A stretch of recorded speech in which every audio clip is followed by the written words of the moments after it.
I will say we have appreciated the energy in the building all screening long. What was it like for you all to watch this film for the first time with an audience, with family, friends, so many folks in this building? Surreal. Yeah, incredible. I wish I could see all you guys right now, but, you know, it's just obviously sitting with my parents, sitting with my family, knowing everyone that just took time out to see this, you know, it really means the world to us, so thank you. All right, I do have to ask you about showing it to Tyler for the first time.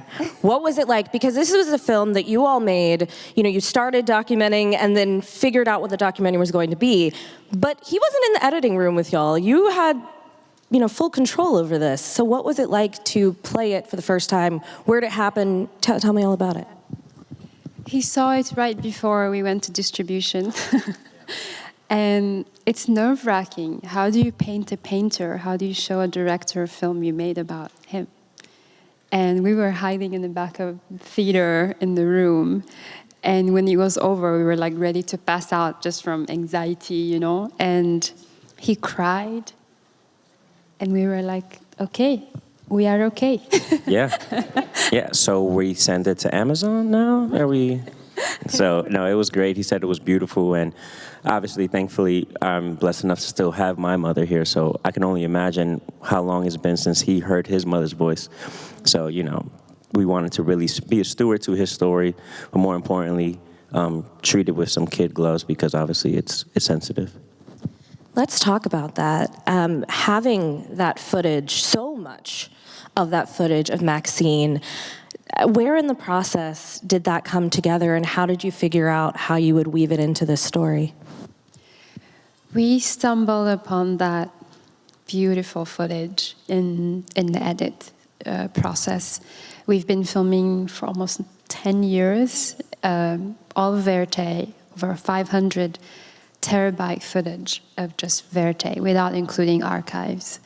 And you know, that was very important for us too. I think the Verite shotgun style, one camera, following him, sort of makes you feel like you're right there, you're close. And also like, he got a little bit more comfortable, the fact that it's not a crew following him around.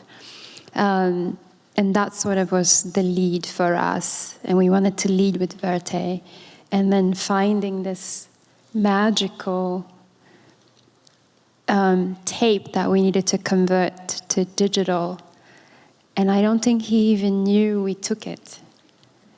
And to hear her voice, which is like, melts like honey, I could hear her speak forever. And also like their story connecting, him telling the story about the jaguar and her telling the story from her perspective. I mean, in my experience in my past film, I haven't been lucky to have that kind of past-present connection, and it was unreal, really. Yeah, it was amazing. Like, Maxine is TP's soul, you know, so when we found that footage, which well, that's another story for another day, but... I don't know, we are all here. We had to ask for forgiveness instead of permission to find that. So, you know. We stole a lot of stuff. But when we found that, we kind of looked at each other like, okay, that's the soul of the film. We got it, you know.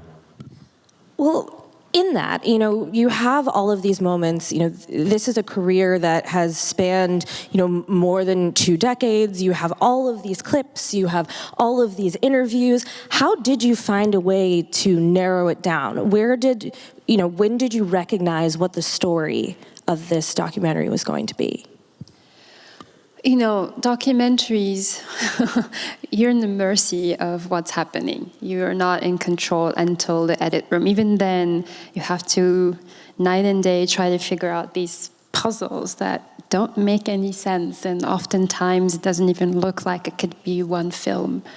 But again, I think the blessing we had in this case is time to sort of really work through everything. And his story deserved the grace of time. You know, I think oftentimes we see documentaries or biopics about celebrities and prominent figures. it's oftentimes put together from an archive or stuff that sort of rushed and put together. But the verite is what makes you feel closer, to see their practice, who they are daily. The small, quiet moments are important. And that's sort of where it laid us to the heart, which became Maxine. Yeah. And also shout out to Eric Sasso, our incredible editor, and John Bertain, masterful editor also. Those guys are incredible. Yeah. Eric, I'm still tired of arguing with you about things, but well, it's fine. We did it. Well, since we are talking about the editing room, what is one moment that you inevitably had to leave on the cutting room floor that you're still a little salty about? Armani crying like a girl. That's fair. Honestly, there's a lot. There's a lot that was left in the cutting room floor. The first cut was like 5 hours, I believe. And so we had to we didn't want you guys to sit here for 5 hours. So one thing that I wanted to put in that we just couldn't is that TP's a prankster. So he would always come into my office, because we have adjacent offices, and just prank the hell out of my office. And obviously I can never prank him back because he's TP. So that's one thing that I wanted to put in there, but I couldn't. Yeah, that is one way to win the prank war, for sure. Armani, I want to ask you about that opening shot. So I was on the other side of that red carpet, waiting. We're here at this incredible gala. This is truly a historic moment that we're seeing, this 330-acre studio, now owned by a black man. And when you're sitting there watching, seeing all of these luminaries coming down the carpet and knowing that he's coming, I never imagined that was what was happening backstage. Yeah. That it was this moment of grounding and needing to kind of work through and open up about that coping mechanism that the trauma has created. Tell me a little bit about those moments where you're trying to get TP to open up. It's always difficult to try to get TP to open up, just because obviously he's TP and he's always in control. But that whole event, the grand opening, was probably the hardest thing out of the 10 years, just for the simple fact that it was so massive, it was so grand, and kind of everyone felt the weight of history for that one event, that one moment. So when I was filming him in that hallway, I was like, all right, this is the moment. I need to, all right, so, how do you feel right now, sir? He's like, yo, come on, man. Don't do this to me. But thankfully, over the past, at that point it was 8 years, we have a give and go flow. So he was like, all right, you know what? I've yelled at you enough. I might as well just throw you a bone. So I'm glad we got one. What was that process like for both of you? Because as you mentioned, of course, a lot of this is verite. You're catching those moments that are very informative. But it's also diving into and digging into, and maybe even sometimes, having multiple conversations about these very tough moments. The things that are revealed in this story, and some people probably know pieces and parts of the childhood. Tell me a little bit about pulling those stories out, and how you wanted to make sure you portrayed them. I think in any sort of human conversation, vulnerability really depends on the landing pad. I think when people feel comfortable and safe, they're able to open up. And I've sort of learned that from my past films where, I'm filming in rural parts of Ethiopia where most people have never seen a camera before and they think it's a weapon. So how do you warm up? How do you give them this equipment, let them play with it, you spend time with them, trust is earned. And the same formula, although I've had a front row seat for many years and the privilege of observing this man, still having a camera in front of him, he had to feel comfortable. So that meant we had to be patient. We had to allow him to sort of open up in his own terms. There are days we would film for 16 hours and there's nothing. And there are days for 5 minutes and he's like, let me tell you how I feel. So you sort of have to be gentle. Grace is important in anything we do. And also We didn't want to take it lightly that speaking about trauma for anyone, you're sort of reliving the story, and it's not easy. So how do you sort of make sure the person is okay? Because often a smell can be a trigger, a word can be a trigger, and you have to handle it with kid gloves, like Armani said. When it comes to, of course, as you said, having such a front row seat to observing this man, how do you find that, balance between, you feel like you know a lot, but you're still discovering new things through this process? What was something that each of you discovered that you were not prepared for? Well, I wouldn't say I wasn't prepared for what I've learned. I think the beauty about filmmaking is you kind of learn more about yourself than you do the subject. So little by little, you start reflecting about okay, what about my traumas? What about this? What about my dreams? What about, who am I bringing up with me? Who am I trying to help, with my dream, with the gift that God has given me?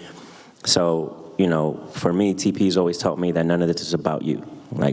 The gift that you have is so that you can make other people's dreams come true. So, it's just one of those beautiful things that, will stay with me forever. And also, you have to take yourself out of it. No matter how much you feel like you know someone or you know about something, you have to take your knowledge out of it because you are making this for an audience. Most likely, some might not know anything about this. So for us, it was very important to leave space for polarity.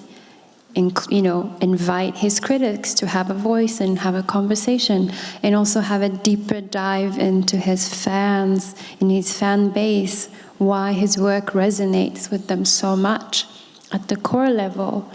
And again, we had to take our own beliefs out of it, what we know out of it, our relationship with him outside of it, and really have a leveled space. Yes, the film really does a good job about contextualizing, the rise, the career, the impact, the criticism. Especially in that segment, as you present all of the varied takes and sides on TP's work, what do you hope that audiences take away from that debate? What do you hope that they maybe start to take into consideration, good, bad, or otherwise? Art is so personal and emotional, how we connect with what resonates with us. So it's important to debate. I don't believe in personal attacks, but I think it's important for me as an artist to debate my work. That's how I will grow. I need to also hear the opposing side as well as the pro side. And I also think about people who are going to be able to watch this film, and I think the brilliant thing about the streaming world right now, and we're so grateful to have Amazon MGM and Prime Videos be our partner and believe in this film, is that it's going to reach a wider audience than we could ever imagine. I know, I've said it in my sort of opening speech, growing up in Ethiopia, cinema and film is sort of like entertainment, how you see yourself, and you're allowed to sort of dream beyond what you can see. And film is important, art is important, and how we relate to it is so personal. It's okay to disagree. I don't know, I like the space of polarity because that's how we learn from each other. Also, I don't believe in personally attacking each other because we don't agree with something, but to debate should be available. I know you mentioned, this was, as we said, almost a 10-year journey. I don't know if you'll remember this, but do you remember the first day that you picked up the camera to begin what this journey might be? I remember my first time. My very first time, I was in New York at the Beacon Theater with him, and there's a little clip of it where Amon's like a little baby, and I got threatened that day by Galila. But for that to be the first thing I shot, which was him and his son, who was, what, 6, 7 months at the time, you know, it kind of gave me the gravity of accountability and responsibility to be like, okay, this is this man's life, and he's putting me in here, and obviously Galila trusts me as well, so I have to make sure that, you know, I take this very seriously. And since that day, I feel like, obviously, you know, I'm here, I have, so. Oh, I think the first time for me, you know, the beginning wasn't for a purpose of making a film. You know, again, I had a front row seat at this person becoming busier than ever. He just acquired Fort McPherson and the design, the blueprint to turn it into a major motion picture studio. And he was about to be a father. I think I was about maybe 5 months pregnant. He was on tour. He was directing the shows and writing a film. And how do you explain to someone how hard this man works? And I do know, especially at this moment, there's this glorified conversation and the end result, but we never talk about the process and what it took to get there. And a lot of people don't get to see that process, which is so important, because a lot of people want to sort of have a shortcut in success, and anything that's going to last long requires a commitment that is unmatched. And that's how it started. And then later on, Armani joined us. We met through our friend Lyle, who's here tonight. Shout out to Lyle. I know. We met, and I was like, right away, I knew he was the guy. He's so brilliant. I saw a short film he made, and you can tell when someone's really talented. And we clicked, and how often do I come across someone who sort of believes in my blind vision and uprooted and gave his life, 10 years of his life, to this film. I got to... Yay, Armani! No, I got to witness a bit of that beautiful connection that you two have backstage. I mean, that is a big part of making a film together. You have also become a family. There's a mind meld, I'm sure, there as well. But I do want to ask about Aman, because we do get a chance to see, you know, that beautiful personal life, a lot of the stuff that, you know, isn't out there in the media and not on the big screen. But as it relates to this film, you know, I know Tyler in past interviews has talked a lot about how, you know, parenting has helped him heal his younger self. What have you witnessed, and especially now as you see and think of Aman watching this one day, you know, where does the healing continue through a film like this? Wow, that's such a full question. Fatherhood is such an important part of this film. You know, you see 3 different generations of 2 men and a little kid. And Aman has a father that is very loving and fully present and healthy relationship. You know, that's his hero, because one, Papa's big and strong, and Papa's kind, and for a little kid, usually, for especially little boys, their father is their hero. And I think about when he's old enough to see this film and understand sort of what his father has gone through. And for me, love is important.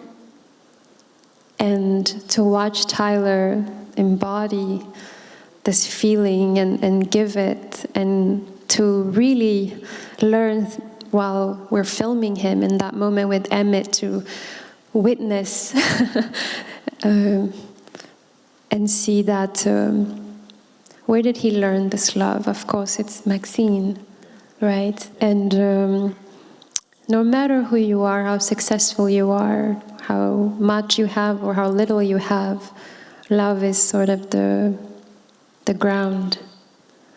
And hopefully Aman understands Papa is not just a hero because of like his stature, but his heart